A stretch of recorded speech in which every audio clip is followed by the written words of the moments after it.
आज जो आमे आम प्रिय महापुरुष मानकर जयंती पालुचु एवं श्रद्धांजलि देउछु से माने जेतेबेले जीवित थिले आमे तांको सेतिकी सम्मान देइनु। केबे भाबिछ सेमानकु एते संघर्ष काहेकि करिबाकु पड़िछि? आमे तांको बदनामी देइछु, लांछना देइछु, तांको रास्ता रे कंटा साजिछु।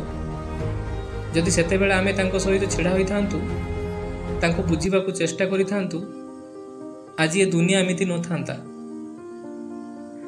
आमर से मानकर साथ न देबा पाई सेमानक भितर अनेक अबेଳରେ चली गले,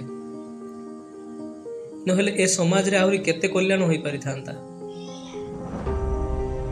केबे भाबिछ आमे काहेकि सेमानक वंचित अवस्था रे विरोध करू?